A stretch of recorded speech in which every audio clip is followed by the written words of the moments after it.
The clue's in the name with this one. The Burton Skeleton Key is a snowboard designed to unlock your all-mountain freeride potential.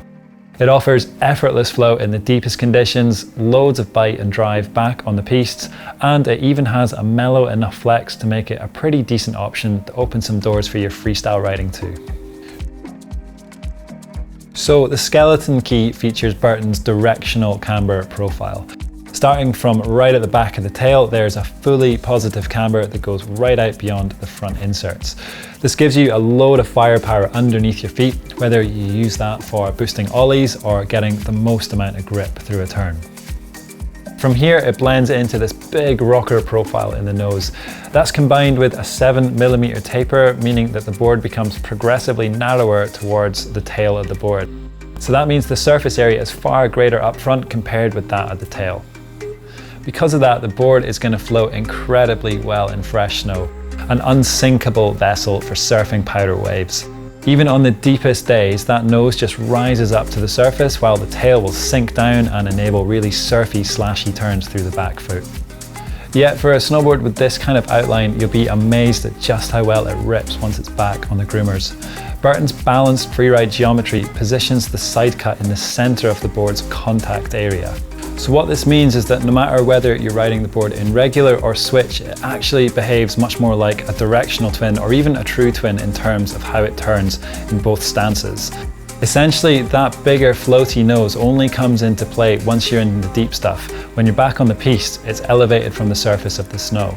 So in order to achieve this, the stance is naturally set back by a couple of inches, but thanks to Burton's channel system, there's pretty much an infinite number of stance widths and angles for you to dial in. So if you would prefer to ride this thing a little bit more centered to the board's running length rather than its side cut, then that is super easy to adjust. In terms of its flex, the Skeleton Key is actually pretty easy going, and that makes it really accessible for a huge variety of rider abilities and styles. There are certainly far stiffer cores out there, but by keeping the board free from carbon additives, it's much more inviting if you want to get into a little bit more freestyle. It might not look it, but we found this board to be a pretty reliable option if you are just taking the odd run through the park or looking for side hits in between pow dashes. Of course, it does have that directional construction, meaning that the tail is just a little bit stiffer than the nose, so think more along the lines of boosting methods of natural features and floaty back threes off the cat track, rather than a day spent sessioning the rail and kicker lines. In all honesty though, you'll find this one performing at its best when it is firmly planted back on the ground and driving through a turn. It features Burton's lightweight Superfly core with their dual zone configuration of wood stringers. This gives you a really strong core running right through the board from tip to tail, but the stringers along the side cut run at 90 degrees to the board's length. So this allows you to channel more energy directly out to the edge, and it increases the feel underfoot throughout the turn. The base is fast, although like most of the Skeleton Key's construction, it opts for more of Burton's second tier materials, which keeps the cost substantially lower than some of the more performance-focused models out there. And the one big advantage to this, well, it might even leave you with enough money in the bank to add another park-specific deck to your quiver. Make no mistake, the Skeleton Key is definitely a freeride focused snowboard, stacked full of directional specific features.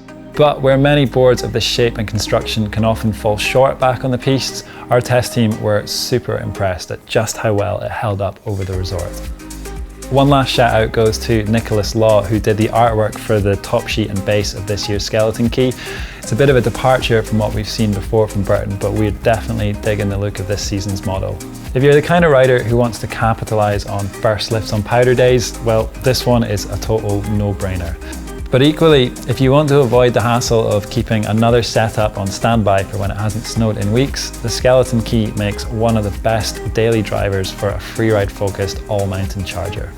Cheers for watching this review of the Burton Skeleton Key. If you have any questions about this season's board, then please stick them down below in the comments and I'll be sure to get back to you as soon as possible. And in the meantime, if you haven't already, do also subscribe to our YouTube channel, where this season we're going to be dropping a whole series of snowboard product video reviews.